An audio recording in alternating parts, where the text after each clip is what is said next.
নমস্কার,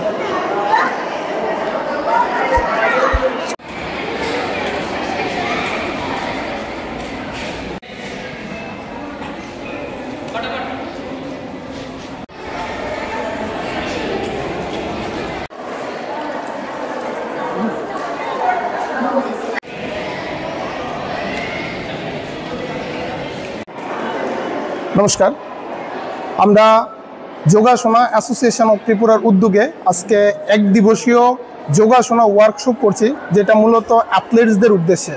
অ্যাকচুয়ালি যোগাসন খেলা এখানে খেলো ইন্ডিয়া ইউথ গেমস, খেলো India university games, national games এবং এশিয়ান চ্যাম্পিয়নশিপও হয়ে গেছে এবং অন্তর্ভুক্ত হয়ে গেছে।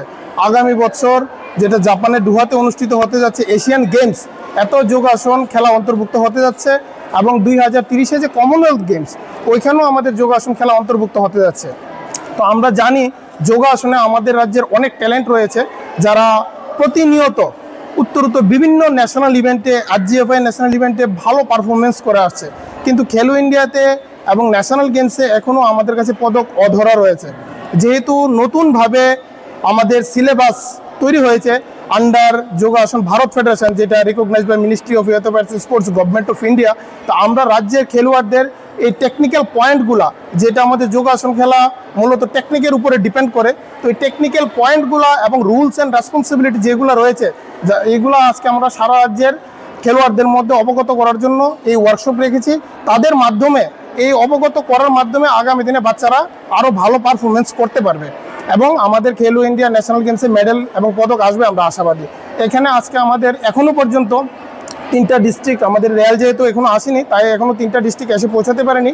এখনও পর্যন্ত আমাদের রেজিস্ট্রেশন সংখ্যা 163 জন। অ্যাকচুয়ালি এখনও পর্যন্ত আমাদের যে খেলো ইন্ডিয়া ইউথ গেমসে 4টা ইভেন্ট রয়েছে, এই বছর থেকে আমাদের টোটাল 12টা ইভেন্ট অন্তর্ভুক্ত হতে যাচ্ছে। ট্র্যাডিশনাল ইভেন্ট রয়েছে 7টি আর 5টি রয়েছে আমাদের মিউজিক্যাল ইভেন্ট। তো এই 12টি ইভেন্টের উপরেই আজকে আমরা বাচ্চাদের সাথে আলোকপাত করব এবং তাদেরকে এই টেকনিক্যাল পয়েন্টগুলো, রুলস অ্যান্ড রেগুলেশনগুলো আমরা তাদেরকে আলোচনা করে বুঝিয়ে দেওয়ার চেষ্টা করব। আমি যোগাসন অ্যাসোসিয়েশন অফ ত্রিপুরার সম্পাদক পঙ্কজ মজুমদার।